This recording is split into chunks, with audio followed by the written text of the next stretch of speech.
Salam əziz abituriyentlər, mən Kasb Abituriyent Məktəbinin kimya müəllimi Xalidə Məmmədova. Bilirsiniz ki, artıq blok imtahanlarımız yaxınlaşır. Bununla bağlı sizə bəzi tövsiyələrim olacaq. İlk öncə qeyd etmək istəyirəm ki, kimya fənnində suallarımız qapalı, açıq və situasiya tipli olmaqla qruplaşdırılır.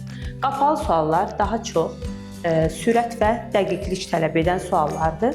Qapalı sualları işləyərkən ilk öncə şərtə diqqət yetirməliyik. Yəni, doğrudur, doğru deyil, ola bilməz, minimum, maksimum kimi sözlərin altından xətt çəkməliyik.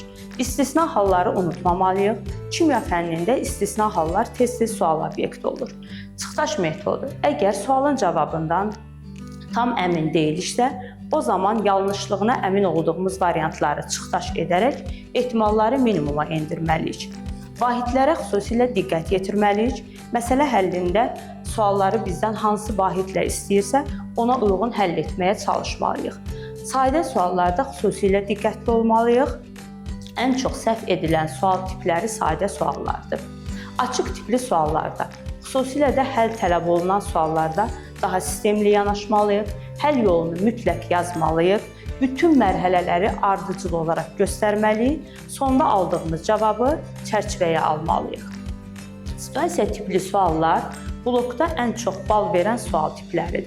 Bu səbəbdən birinci mətn və qrafiki analiz et. Yəni, situasiyanın şərtində verilən hər hansı bir detal, məsəl üçün çöküntünün alınması, rəngin dəyişməsi, qaz qabarcıqlarının ayrılması konkret bir kimyəvi prosesə işarədir. Zəncirvari bağlılıq, yəni situasiya sualında ilk sualda aldığımız hər hansı bir maddə, hər hansı bir rəqəm digər ikinci və üçüncü sualda istifadə olunacaq.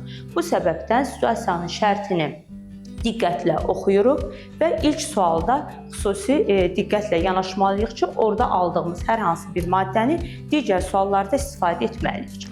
Tam və aydın yaz. Yəni, bizə əgər reaksiya tənliyi tələb olunursa, mütləq tənlik yazılmalıdır və əmsallaşdırılmalıdır. Hesablama apardıqda hesablamalar ardıcıllığı gözləyərək səliqəli şəkildə yazmalıyıq. Sonda aldığımız cavabın nə dərəcədə doğru olacağına diqqət yetirməliyik. Və sonda hər birinizə uğurlar arzulayıram. Diqqətli olun. Unutmayın ki, kimya diqqəti sevən elmdir.